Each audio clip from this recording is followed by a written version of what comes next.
Good morning. രാവിലെ നൈനുവിനെയും കൊണ്ട് bus സ്റ്റോപ്പിൽ നിൽക്കുക കേട്ടോ, സ്കൂൾ ബസ് കാത്തിട്ട്. അപ്പോൾ 7:15 ബസ് വരും. ഇപ്പോൾ ബസ്സൊക്കെ കയറ്റി വിട്ട് ഞാൻ തിരിച്ചു വന്നപ്പോഴത്തേക്ക് ഇവിടെ കുരുത്തക്കേട്.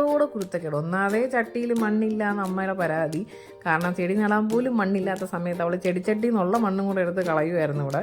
അത് കഴിഞ്ഞ് മേലൊക്കെ കൈയും കാലും ഒക്കെ ഒന്ന് കഴുകിയെടുത്ത് ഞാൻ ഫുഡ് കഴിക്കാൻ കൊണ്ടിരുത്തിയപ്പോൾ അവൾക്ക് കറി വേണ്ട, വെറും അപ്പം മതിയെന്നും പറഞ്ഞിട്ട് ഈ കുറുമണീസ് വെറും അപ്പം മാത്രം കഴിക്കും കേട്ടോ. കുറച്ച് നേരമൊക്കെ സ്വന്തമായിട്ട് കഴിച്ച് പിന്നെ ഞാൻ വാരി കൊടുത്ത് അത് കഴിഞ്ഞ് ഞാൻ പെട്ടെന്ന് പോയി റെഡിയായി. എനിക്ക് ഒരുപാട് കാര്യങ്ങളുണ്ടായിരുന്നേ.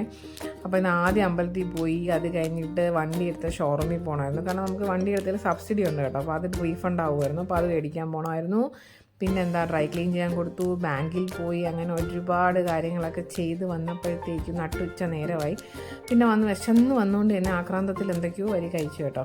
അത് കഴിഞ്ഞ് വൈകിട്ടായപ്പോഴത്തേക്കും അമ്മ അരി ഗ്രൈൻഡറിലാണ് കേട്ടോ ആട്ടുന്നത്. അപ്പോൾ 1 വീക്കിനുള്ള മാവ് ആട്ടിയും വയ്ക്കും. പക്ഷെ എനിക്ക് മിക്സിയാണ് എളുപ്പം, എനിക്ക് ഗ്രൈൻഡർ അത്ര വശമില്ല. അത് കഴിഞ്ഞ് ഞാൻ ആ സമയം കൊണ്ട് മുറ്റമൊക്കെ വടിച്ചു വാരി ചെടിക്ക് വെള്ളമൊക്കെ ഒഴിക്കുന്നുണ്ടായിരുന്നു. അമ്മ ആ സമയം കൊണ്ട് നിഹമ്മക്ക് പഴം കൊടുക്കുന്നുണ്ടായിരുന്നു കേട്ടോ. അപ്പം ഞാൻ നോക്കിയപ്പോൾ 2-3 പഴം അങ്ങ് അറ്റമായി പഴുത്തങ്ങിരിക്കുക. അപ്പോൾ അതിനങ്ങ് പഴംപൊരി ഉണ്ടാക്കാമെന്ന് എഴുതി 1 കപ്പ് മൈദയും 2-3 ടേബിൾ സ്പൂൺ അരിപ്പൊടിയും 1 നുള്ളു മഞ്ഞൾപ്പൊടിയും 3 ടേബിൾ സ്പൂൺ പഞ്ചസാരയൊക്കെ ഇട്ട് 1 നുള്ളു ഉപ്പും ഇട്ട് ബാറ്റർ നന്നായിട്ട് മിക്സ് ചെയ്തിട്ട് ആവശ്യത്തിന് വെള്ളം ഒഴിച്ച് നല്ല കട്ടിയായിട്ടുള്ള ബാറ്റർ ഉണ്ടാക്കി കേട്ടോ. എന്നിട്ട് നമ്മൾ കട്ട് ചെയ്ത് വെച്ചേക്കുന്ന നല്ല പഴുത്ത പഴം മുക്കി അതിലോട്ട് വറുത്ത് പിരിച്ചെടുത്തു.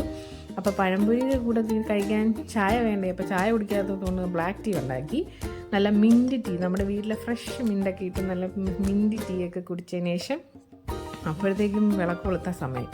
അങ്ങനെ പിന്നെ പെട്ടെന്ന് പോയി ഫ്രഷായി ഭഗവാന് വിളക്കൊക്കെ കൊളുത്തി പ്രാർത്ഥിച്ച് ഇപ്പോൾ ഇന്നത്തെ ദിവസം അവസാനിച്ചു. ഇന്നത്തെ വിശേഷങ്ങൾ ഇത്രയേ ഉള്ളൂ. ടാറ്റാ, ബൈ.